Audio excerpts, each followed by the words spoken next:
course, people know that we are a Christian company and we do things differently. Like you say, closing the factory every week. People shake their head and say, well, how can you do that? Why do you do that? We allow us to talk about the story. Welcome to Dealing Hope, the podcast that aims to deal hope for leaders who are trying to and wanting to serve very well in these difficult times in whatever capacity that may be. In this episode, I'm looking forward to sharing with you this conversation I've had with Rob Scoines. Rob Scoines is the General Manager for Sanitarium New Zealand. We praise God for Sanitarium and what it has done over many years, but also what it means for us right now as a positive presence, influence, and representation of who we are as Adventists. Yeah, be blessed. Before we do that, let me just take you on a very quick tour this week of what's been taking place for New Zealand Pacific, the Adventist Church in this part of the world. Had a great catch up with our leader, Pastor Felix, out of New Caledonia, and you may have seen some of the updates I've put up on Communique. If you don't receive Communique, let me know, and I'll be happy to add you to the newsletter that I send out every week so that people know what's taking place. And Pastor Felix has experienced both sadness and joy. They've had new people join the church, and a church plant that they started from the New Church is growing, but they're also tears of sadness in that they farewell one of the pioneers, the first Melanesian convert to Adventism, baptized and joined the church in 1962, so not really that long ago. I can attest to that personally, but then also became the first pastor, and he sadly passed away just a few weeks ago and was laid to rest, to sleep in Jesus and to wait for Jesus' soon return. Caught up today, in fact, with Pastor Eric Toliafor, who's leading the church in the Cook Islands, and they are very much trying to adjust to the growing presence of COVID in the Cook Islands. And so some of the protocols that they're working on there impacting the way things are being done. But Cook Islands have done so well. And so we must continue to remember them as they make those adjustments. Pastor Eric has just come from a week, just over a week, in Aitutaki, that beautiful place, that beautiful island, and our three churches there, and the ministry is taking place there. And he reports that Pastor Sarah, our pastor there, and also Mateo, our principal of the school there, are doing well and looking forward to what God is unfolding in their community going forward. Last week I caught up with Pastor Roger, our leader, president for French Polynesia. He's been traveling in the Tuamotu Islands, some of the outer islands of French Polynesia. You have the Austral Islands, the Tuamotu Islands, and he's been visiting and seeing a new pastor installed in one of the islands there to service some of the groups of churches there in that very remote and distant part of our union of churches in this part of the world. So do remember them. Pastor Ben, you may have heard, Pastor Ben Martin is the president for South New Zealand. He's been working with his team on a project called House to House. And so look out for that, because that really is a great expression of church in the COVID world, and what they're trying to do there of establishing the presence of the church from house to house, as the Bible says in Acts chapter 2, and not only the gathering in the temple, but also house to house. So look out for that with the South Island. Caught up with Pastor Bob Larson yesterday. He's the president for North New Zealand, the North Island of New Zealand, the Adventist Church in the North Island. And he also reports about the stages that they are moving through now that they have a focus on connect, grow, multiply, and now wanting to build on that so that our churches, our schools, Two Ridge Park, AB's Adventist Book Center, Bethesda, all these parts of the church can take this direction and build on that so that it can be a way where the church can be present in the community, be transformative in the community, and make a difference. So that's just a very quick fly overview of some of the things that have been taking place this week. I could quickly add, just had a catch up with the ADRA team. We have this wonderful alliance between Australia and New Zealand where the two ADRA teams are working together and trying to forge a relationship that will bring out the best for the ministry of the church, both in Australia and New Zealand. And so that is going well and requires that we all continue to pray for the work of the Adventist development and relief agencies in Australia and New Zealand. And also had the privilege yesterday to join in with Dan Carrasco, the Director of Education. He works together with Sarita Butler. They are the two leaders for education across the New Zealand Pacific. And yesterday, Dan was able to just lead the board or the committee that oversees all the school buildings and school properties, and also the programs that are running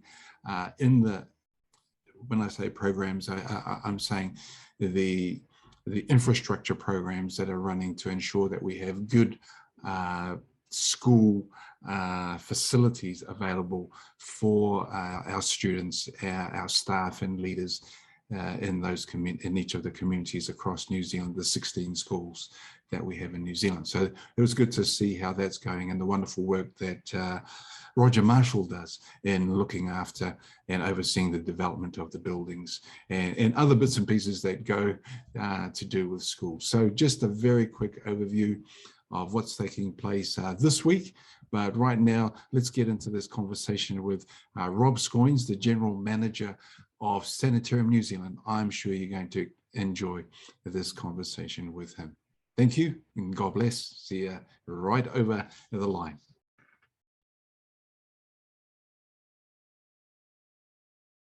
Hey Rob, welcome to Dealing Hope. A real privilege to have you join me today.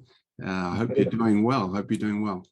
Yeah, no, we're doing fine, thanks. Doing just thrive rather than just survive here through COVID. So no, all good. Yeah, I'm really looking forward to this conversation about Sanitarium, being someone who is a life of eating Weet-Bix. Yeah, I suppose you're right. Knowing I have a real love for Sanitarium and its relationship and contribution to the church. I've worked there as a student. When was that? Cleaning ovens and silos and all that kind of good fun. So yeah, that's going a while back, Rob. Oh yeah, okay. That surprises me. Yeah, I'd love to have people learn a bit about you, and to do that, it would be great to just ask you that when you look back in your life and you think about your journey that brings you to this point where you're the general manager for Sanitarium New Zealand, are there some moments where you think, yeah, that was God at work preparing me for this particular season in your life? Anything like that you can look back at? Well, there's lots of moments. Life's made up of interesting moments that set you in a different direction. So it's interesting to reflect back. Some of the key moments. Look, I've got many of the common ones that others would refer to in a situation like that. Obviously, my parents becoming Seventh-day Adventists on the back of a mission way back when in the mid-60s in central Queensland, of all places, in Australia. That was a significant step in getting me to this point, I would suggest, and their example and model, absolutely. Yes. A big part of it. Finding myself down at Avondale College in the late 70s and meeting my wife Andrea down there, and she's been keeping on the straight and narrow ever since, in reality. So they're all key moments, I think, that have brought me to this place. Yes. And then out of Avondale, getting to Sanitarium, of all places. So that was a long time ago, and I guess the Sanitarium part of my life has been a long journey. Most of my working experience has been through Sanitarium. Yes. When I think about it, I would say the biggest one-liner I would come up with out of the Sanitarium experience that's prepared me for this role is allowing me to get out of my comfort zone. This role is got a whole heap of variety associated with it. Different challenges coming out of different places, different opportunities. So I think that's a big part of it, is being prepared through being ready, willing and able to get out of my comfort zone. So if you go back far enough in Sanitarium's history, and it's still the case today, there's been plenty of opportunity for me to move around physically from town to town, state to state, country to country, at the same time get exposure to lots of different roles. So that'd be a blanket statement. That opportunity has set me up well with a variety of different roles, even though I've been in Sanitarium forever. Lots of different exposure and experiences through that. Interesting what you say there about being placed in uncomfortable situations, and they were essentially catalysts for growth and being. Absolutely. Yeah. Unless you're prepared to take up the opportunity and stretch yourself, it is hard to expect to grow. Even though I might have had 40 plus years of experience, I like to think it's not just the same year repeated 40 times. There's been plenty of different opportunities for growth through that time. And even just moving, going from place to place. Many people in church employment would know all about that, of course. New relationships, new environment to learn. That's all opportunity for growth and challenge. Sometimes it works, sometimes it doesn't. But certainly some of those key roles I reflect back were particularly interesting. This is not my first stint here in Auckland. I was here in the late 80s in an accounting role. And coming into that role from Australia was an opportunity for growth. Not only was it a different environment, but it was a bigger role and more people. And I was on my learning experience, if you like, around recognising that I can't do everything myself, even though I've always been, I think, somewhat achievement-oriented, let's say, or task-oriented. Getting results through people, coming to this role, the role I had here in Auckland many years ago in the late 80s was just a reflection of my journey there, that getting work done through and with people was very much more rewarding, fulfilling and effective. Yes. While at the same time giving other people the opportunity to learn and grow themselves. So that was a step forward for me. I do reflect on that quite a bit. Mind you, in other roles that I've had, they haven't always been quite as successful, but every role you learn something. It's probably the roles where you, or some of the so-called, let's say, phase, or maybe not as successful roles where you learn the most. There's another interesting one in the late 90s. I came out of a manufacturing manager's role in Berkeley Vale in New South Wales, there on the Central Coast, into leading a business systems role. It was deemed that I was good on what the business should need, and we were putting in a major SAP ERP type system. And then leading that SAP system, is that a computer system? Yeah, a big computer system. But the concept was, well, this is got to be relevant for business. It's not a technical system project as such, but rather what business value was it going to add. So that's why I was in the role. I've got no particular technology background. This was back in 99, and at the start of that year, our IT manager left the business, let's just leave it at that, and I was asked to look after the IT department at the same time carrying with this major systems implementation project. And 1999 was a year leading into Y2K, of course. So here I am in charge of not only this major systems project, but also the IT department with no great technology background. So this notion of actually relying on other people to get things done, relying on the expert, providing clarity and direction to be able to get through that, even though Y2K was a bit of a furphy that turned out, we still had to prepare for it and manage all the risks around that. That was a big learning opportunity for me. Quite a range of experiences there. You talk about being in an accountancy role, and now thrown into the IT world, and right at a time where you got to make sure when 9 flips over to 0, that nothing crashes, and so all these experiences I can hear in places that you've lived and different roles that you've had. Yeah, some defining moments there. Oh, look, I could ramble on for ages about the Sanitarium role. I've been in HR, would you believe? And Hey. another role that I had, Eddie, was when we had a little separate business unit established to care for something called Dick Smith Foods. I don't know if you know about Dick Smith here in New Zealand, but he's a major advocate for Australian produced products. And we were hived off to a little business unit. And it was at times quite a frustrating role in it for a few years. But only a very small team, only 5 of us. And we were reliant very much on Dick Smith himself for providing the PR activity to push the brand. But what we did in that role was had to deal with a dozen or more different businesses providing food products to the industry under the Dick Smith brand, under a licensing arrangement which we managed. And even though I reflect back and it wasn't necessarily completely successful, I certainly learned a lot. And I think that's the thing is, if you're prepared to learn, you can actually learn quite a bit from your not so successful opportunities as much as your successful ones, even perhaps more so. And I came out of that with a great enhanced understanding of how a lot of businesses worked, and working with my colleagues very closely, learned a lot from them as well, across all parts of the operations. When you look now, if I can ask you about your looking at professional development opportunities, and you've really referred to many of the actual workplace opportunities, but when you think of whether it was a conference you attended, a book, or a mentor, that kind of development when it came to preparing you to be a senior leader of a large organization, what would you look back at, or what recommendations would you make in that space for a leader who may be listening and thinking, that worked for him, that book or whatever it may be? Yeah. Look, I've had a few aha moments over the year. Look, I'm a big believer in both understanding the theoretical concepts and models and so forth are out there.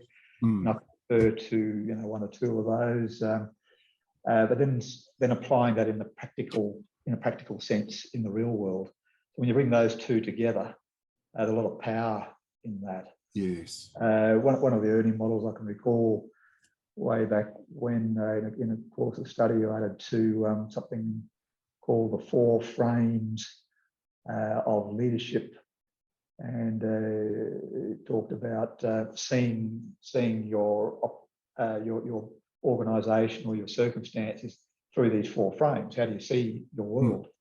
And there's a structural view, there's an HR view, there's a political view, and a symbolic view. I do recall thinking at the time, that's an interesting way of looking at it. And the symbolic view in particular grabbed my attention. So it's a bit unusual. I think we all get the people, the structural stuff, political, managing the various interests of a variety of stakeholders.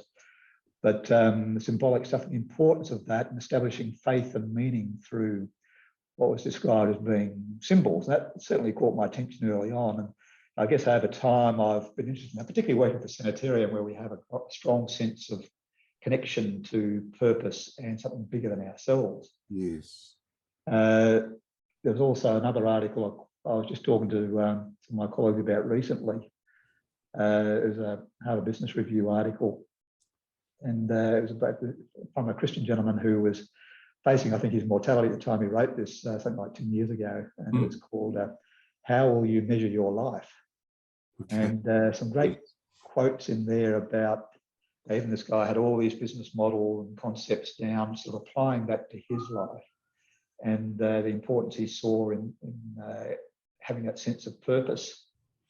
And one of the quotes I'll just drag out is from a management point of view, it's the most noble. You describe this thing as being the most noble of professions, because no other occupation offers as many ways to help others, to learn, grow, take responsibility, be recognised for achievement, and contribute to the success of the team. And one of his lines was, "Doing deals doesn't yield the deep rewards that comes from building up other people." And just the punchline on his article, so I can refer people to that article,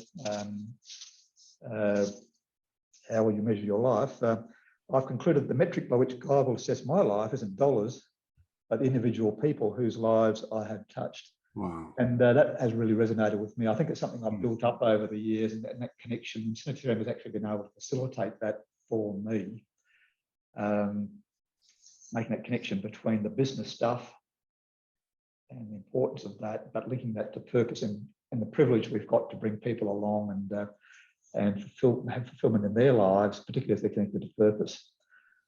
The other thing I would say about that, Eddie, is we talk a lot about leadership at Sanitarium. I think we challenge ourselves from the very top through to exemplify the best we can be in terms of our leadership style, but recognising the privilege that leadership represents. But the other thing I would say is sometimes leadership's a bit hard to define. You can have all the models under the sun, but when you see it, you get it. Yes. And over the years, all the various managers I've had, some of them I might learn from and say, oh, that's something I should perhaps avoid. That characteristic, I might try and avoid that. Some of those ideas I've kept on to, hang on to for 40 years. But others, I would say, that's what really good leadership looks like. And certainly I've had managers who have invested in me and given me a sense of confidence because they've challenged me to do things which might be outside of my particular frame of, say, an accountant, and given responsibility and to look after this particular challenge in the warehouse or in a retail store or even with people. And when you have that confidence demonstrated in you by your manager, that says something to you, and you build on that, and over time, yes, you build on that, and you have the confidence to do that for others. And I do find that very encouraging to hear that the focus, the emphasis, hope for Sanitarium and the way you're leading is focus on people. Yes, the business must be profitable. It must be effective in what it's doing in the marketplace. But ultimately, it's about the people that you've got working for you, but then also the people you're serving in the community, and really vital. If I were to pick up on the banner there behind you, because I know that this is true about Sanitarium, but talk a bit about, this is a business, but it really wants to have an influence spiritually in supporting people who are employed by Sanitarium. So I remember Life Matters starting up a few years ago now, but tell us more about where it's at, some of the thinking behind it, some of the initiatives that have come about as you've seen Life Matters really find an embedded and significant place in the life of Sanitarium. Well, bear with me while I give you a long-winded answer to the question, Eddie, but it is in the context of purpose, which is part of why I've got the frame up at the moment, changing lives every day through whole person health.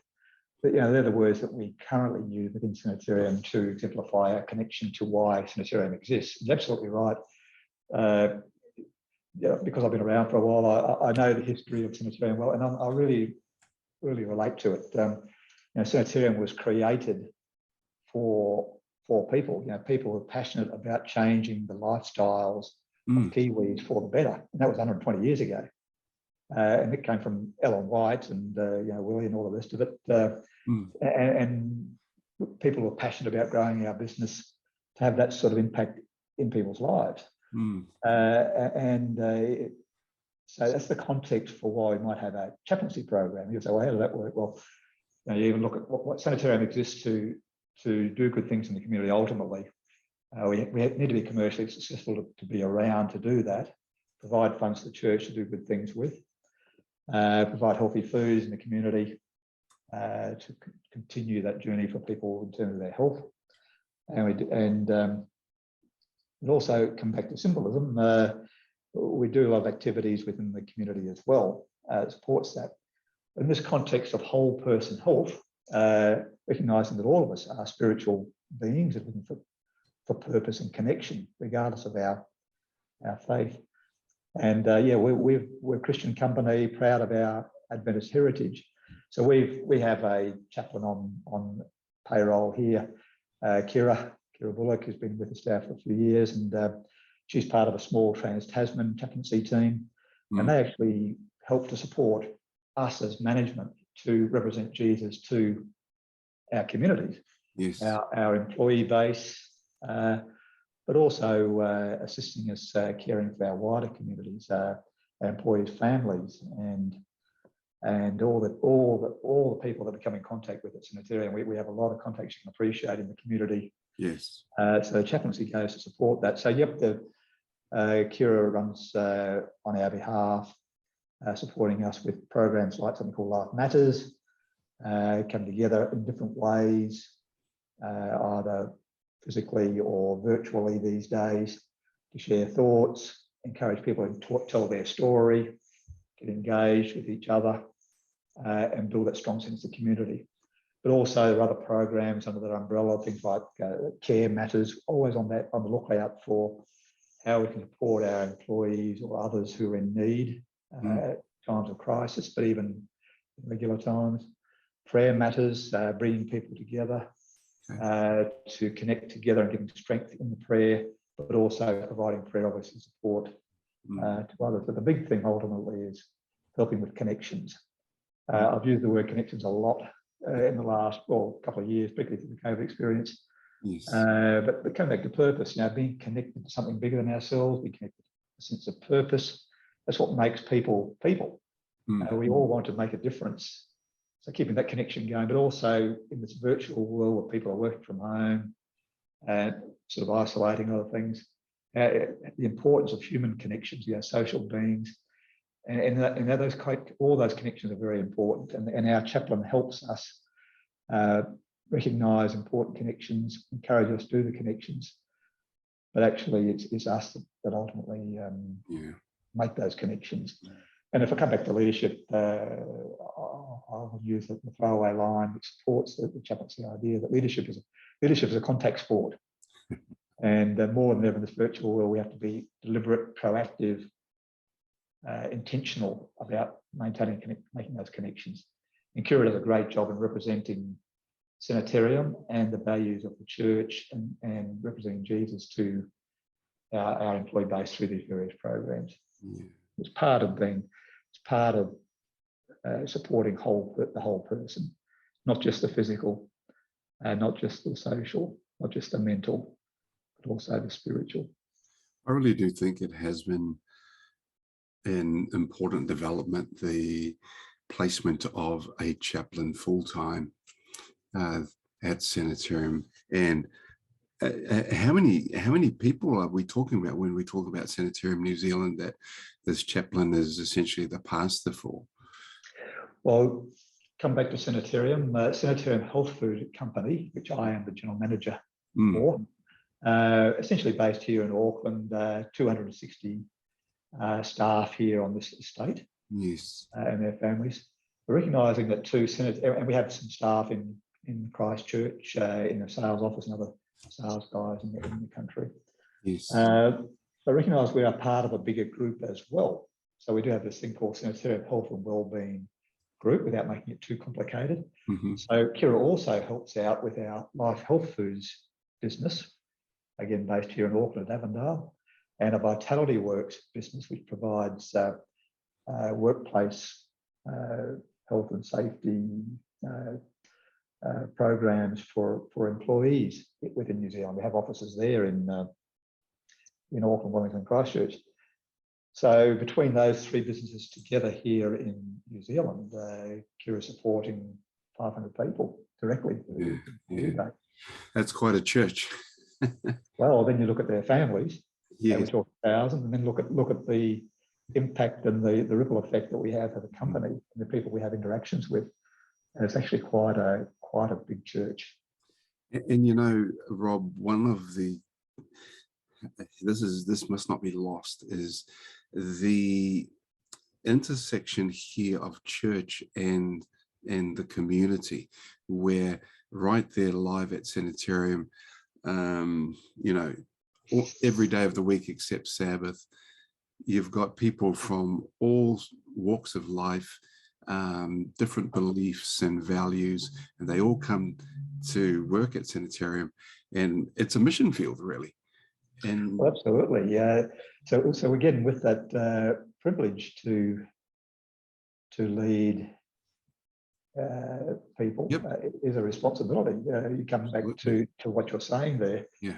I've sort of grown up in Sanitarium, believing that a responsibility of management is to also reflect the values of Jesus and the church. Well, that's a big responsibility in a commercial environment. Huge. Because people are watching.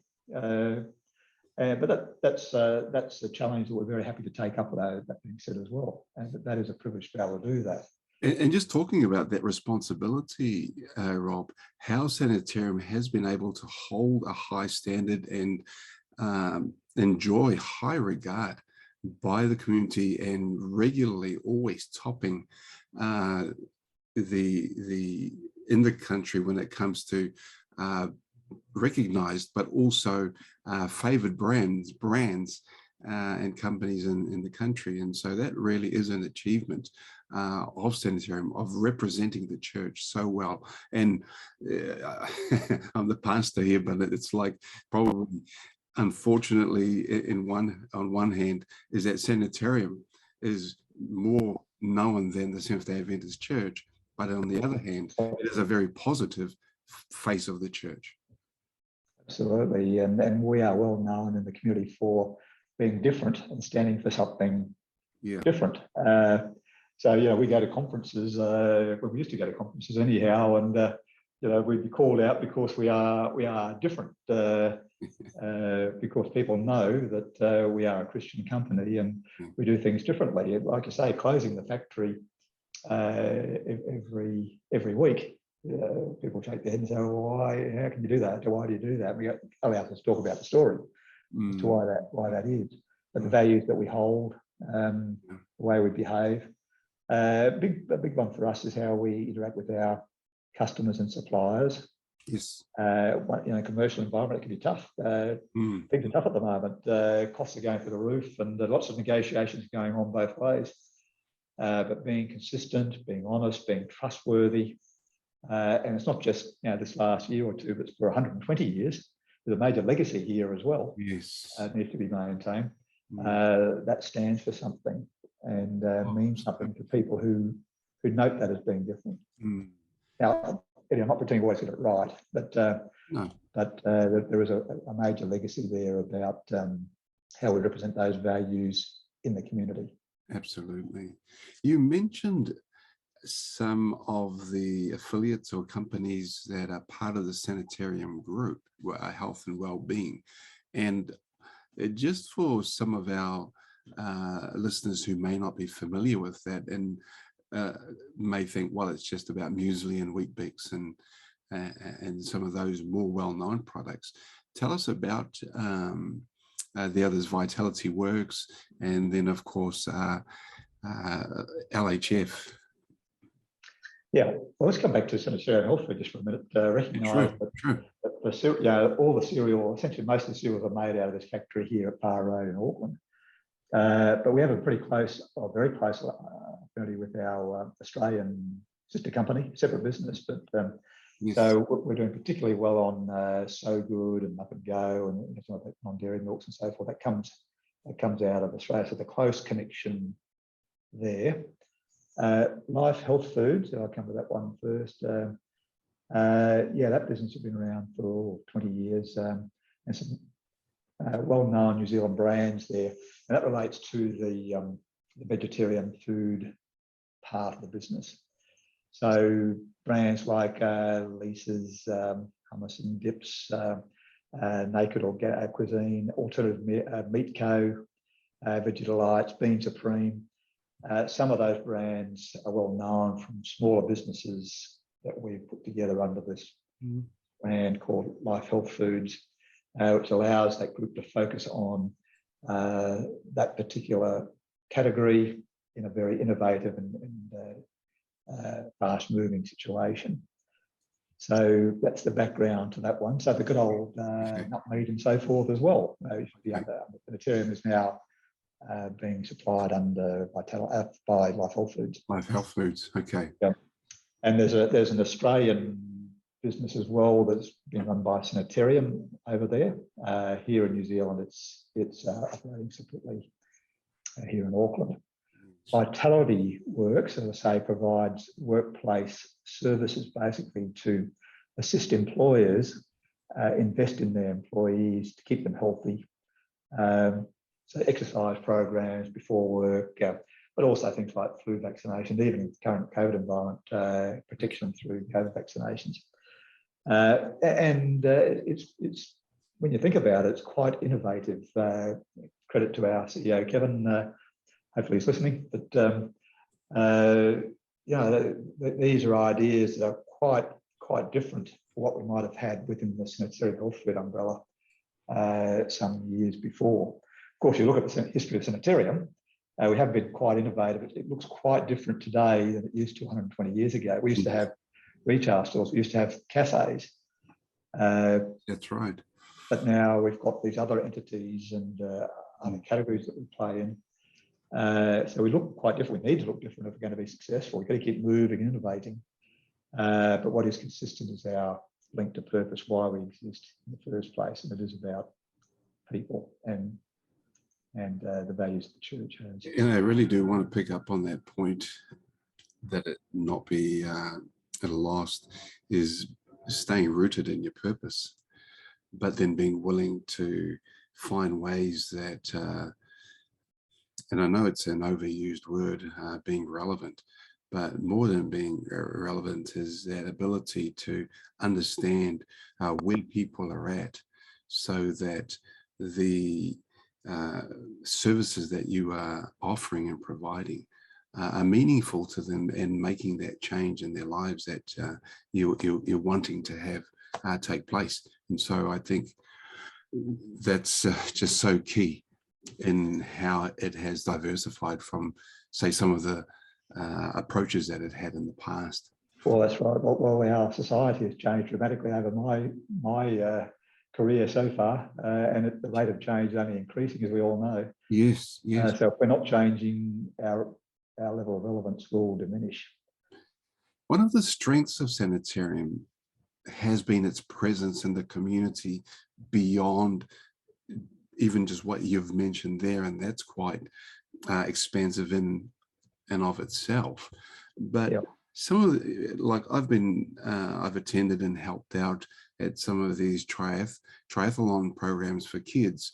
Some of this type of activity, share a bit about that part of Sanitarium. Absolutely. Look, it's a part that I really love being involved with. You can appreciate triathlon. Look, here in New Zealand, this is where Weet-Bix Kids Triathlon started over 30 years ago. So there's a real culture around triathlon here in New Zealand. And we love, or used to at least pre-COVID, getting out in the community. And that's all about giving kids the opportunity to have a go, get out of their comfort zone yet again, rather than being stuck behind the screen, go and exercise. But it's also an opportunity for families to get together. So we've been doing that for 30 years, as I say, and we've got a lot of kudos in the community for running that. And we love doing it. And it's typically 30,000 kids a year. You can imagine now we've got multiple generations have been through that over the 30 years, and has a real powerful example within our community of what Sanitarium is about. So that's a strong one. There are others that we love to get involved with. A big one that you may not know too much about is the Kickstart Breakfast Club. Yes. Great partnership between Sanitarium and Fonterra originally back in 2007, and providing Weet-Bix and milk to low decile schools here in New Zealand. But in time, the government joined that partnership, and here we are all these years later with that extra government support as well. In 1,300 schools, over half the schools here in New Zealand, all decile schools are able to take advantage of that. About to serve, I think, our 50 million breakfast, some such thing this year. But the way it's so powerful is that not only got that partnership, but the partnership with the school communities who actually run the clubs themselves at the school level. which gives me confidence that things are sustainable and meeting a real need. So that's a good one that we love to get involved with. Other things, well, of course, we've got an association with ADRA. We've got ADRA here in our building at Parr Road. We'd love to have them here. We love our connections with ADRA through COVID experience in particular. We helped out with the Love Thy Neighbour campaign. And we also have an association with a relatively new group called New Zealand Food Network. We're trying to address more efficiently and effectively the food insecurity needs in New Zealand. Here in New Zealand, particularly under COVID, food insecurity is becoming an increasingly major problem. Have a lot of food banks in the country. New Zealand Food Network seeks to connect those food banks in an efficient, effective way. And we've been a partner with those guys, and it's in our sweet spot, if you like. We make good, nutritious, valued food products, staple food products, and connecting with those guys and providing food products into our community through that channel is, again, it's symbolic of the bigger picture of what we're about, but it's very real and significant in its own right. And I love talking about this with our staff, of course, coming back to symbolism. Staff like to connect with that sense of purpose. Again, it's like, what does leadership look like? Well, you know it when you see it. What's our purpose look like? Well, you know it when you see it. Sometimes it's a bit hard to explain some of the big picture stuff, but when you see that you're providing food made of our factory here to people in the community, it's coming back to the original purpose. And you come back to Ellen White's statement right at the very beginning of why Sanitarium was created. It's for the good of suffering humanity everywhere. That were her words. So when we can demonstrate that through these community events, it's very powerful. I think it's so important. Presence in the community, the presence of Sanitarium, and we need to think that Sanitarium is more than the company. It is the church. It is an extension of the church. And so that presence of Sanitarium in the community, and the way that Sanitarium partners with the church through ADRA and through our local churches and in other ways, is really that.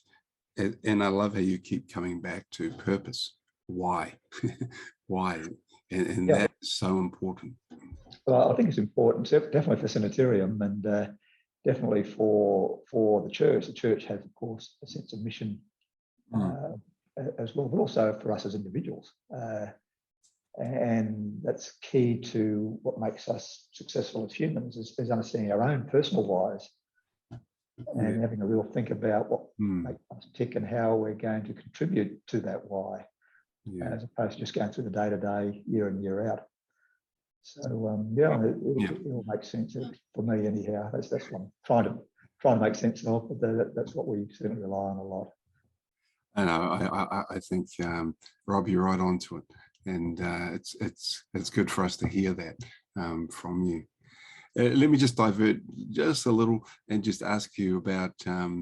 We've talked about products, you've mentioned a few and that, but just I notice you're always coming out with things, and I go to the supermarket and I see on the shelf there something else from Life Health Foods. I'm thinking, I'm going to try that. And is there anything there that you think, hey, that we should get excited about or look forward to? Well, what we should get excited about for sure. I'm excited about it. I can tell you. We've had a good number of years in terms of new ideas. Look, and again, in Sanitarium, under So Good, for example, we've almost created a non-dairy milk category if you go back far enough. Yes. But it's really, finding its place now in society, and a lot of momentum around that particular category. So yeah, look for So Good oat, no added sugar. That's been out in the marketplace for a while now. Okay. So Good barista oat. Oat is hot. Okay. And we've got a great oat product. That's out and about. I can really recommend that, particularly for dairy milk users who are looking for a way to have a little bit less dairy and get over that taste, that concern around taste. Oat addresses that. Cereal products, we have some great cereal products. We have a really good range of granola products go out in the marketplace over the last couple of years. It's done very well. Coming up, we've got a couple of crisp products that really taste good. Even good old Marmite. Now, we haven't changed much in the way of Marmite, but other than the way it's packaged, don't know if you can see that, but we're quite excited about some new jars that come off the line as we speak that are made in fully recyclable materials. And coming back to our community responsibility, having recycled materials being used in the actual jar itself, and then not the full jar, and they're being fully recyclable, we're very proud of as well. Up and Go, that does very well for us. It's a bigger part of our portfolio than ever. So the no added sugar and the dairy-free concepts are going really well for us. And given those categories are real boost along as well. So if you haven't tried those, please do that. And there's more in those ranges coming out as well. Well, I had some Marmite yesterday, and it does taste the same. It will do. But the jar was a bit of a kind of a flatter, rounder jar. The plastic, but you're saying they're recyclable. And they're made from something called rPET. So the actual materials themselves come from recycled materials, and then in turn are recyclable again. So that's the breakthrough. Yeah, and I have seen the oat popping up, so that's something to look out for, and I'll give that a go. Please do. Now, this is the question we're always asking, and everybody's talking about, and we're sick of talking about it, but it's really important to hear from another leader who's in another part of the church, how you're dealing with or have dealt with and COVID, and what lessons, things that have worked for you when it's come to what you do at Sanitarium. Yeah, well, it certainly is a hot topic at the moment here in New Zealand as we speak. We're on the wrong side of the bell curve and ramping up pretty quickly, and the issues are very real when you're running a factory here in South Auckland, and a distribution centre in particular. Look, we've been in this for a couple of years now. Of course, I've got support from my Trans-Tasman colleagues as well, but we're clear and consistent on what's important. So I think one thing that we've been focusing on is that leadership, and part of that is providing clarity around priorities. And not a simple statement, but keeping people safe is part of it, and feeding the nation, keeping the lines going in that order, securing our future. Those sort of statements we've used as our key priorities to guide our decision making. I think so. That's one clear thing from leadership, providing clarity and priorities. Because the other thing we have to recognise, it's not BAU, it's not business as usual in the commercial world or any world at the moment, and providing direction for people about, okay, for the last 20 years I've had these KPIs that always mean I've got to do things in a certain way of achieve an outcome. Giving people permission to do things differently in the context of our different and changing priorities. That's important as well. Okay. Providing clarity as part of that, clarifying and changing priorities as is needed, including things like key performance indicators. And then the other one, I think, falling under that leadership umbrella is providing assurance and confidence, even though none of us are absolutely clear on what's happening or when it's going to happen. Controlling what we can control, preparing as we best can. We don't talk necessarily about being able to plan everything, but we can certainly prepare. But providing that reassurance, but not false hope, not false confidence or false optimism, but assurance, hope by all means, faith that things will be better. Yes. But we don't know exactly when. We don't know exactly what it'll look like when we get to the other side of this, but we know we'll be fine when we get there together. So providing that sense of confidence, but without being unrealistic. We actually talk about something coming back to leadership speak or models. In the team talk about something called the Stockdale paradox. Stockdale was an admiral who was a prisoner of war in Vietnam in the 60s, and he sustained lots of challenges for whatever it was, 6 years as a POW, and he developed this idea of the Stockdale paradox. It was actually developed by a guy called Jim Collins, who wrote a book, From Good to Great. The Stockdale paradox highlights that those who actually survived and did well were those who, by all means, had hope, but they faced the brutal facts of what they were doing and the fact that they could not necessarily guarantee everything will be fine by Christmas, or everything will be fine by Easter, or everything will be fine by the next event. So your hope and your confidence needs to be strong. It needs to be assured. It needs to be based in, but it needs to be based in reality. So we talk about that a lot, because I think going through COVID, we all want to be optimistic, but we can't be unrealistic at the same time. Yeah. What we're trying to do at Manage at Sanitarium is give people faith and confidence that we will be successful, we'll get through, we're well prepared, we've got a good business, we've got great people. I think that's the other thing, is the people here at Sanitarium love the company and stood up under great pressure to keep the business going. But that hope and assurance needs to be based in reality. And I think there's a connection there with the spiritual message we have as a church. Absolutely. We have faith and hope, Yes. confidence about our future. Yeah. I don't know exactly how the step-by-step process is going to work, and dates and everything else. But you can have that confidence, providing it's not based on realistic timeframes or outcomes. And that's a good way of leading. Well, that's such a great way to wrap up here, Rob. That whole message of assurance and hope, faith that things will get better. And I really thank you for giving hope to leaders across our church in this part of the world, but also the many others that join in with Dealing Hope. Rob, I wish you God's peace and blessings, and sincere thanks for your time today. Well, my absolute pleasure, Eddie, and thank you for your support and connection. I really do appreciate the connection Sanitarium has with you personally, the union and the conference here in New Zealand. That means a lot to Sanitarium, because that's who we are as well. So thank you for your support. Thank you.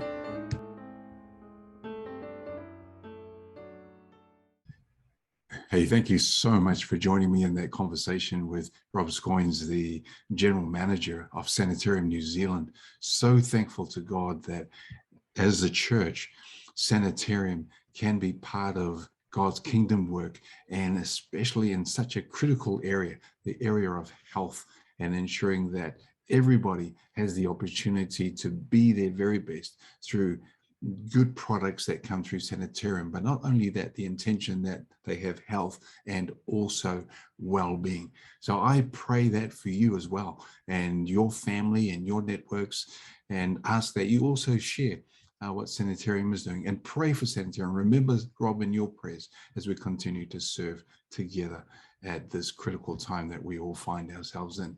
Much hope to you, much blessings to you. Whawhai te lava, ia manuia ma ia soifua.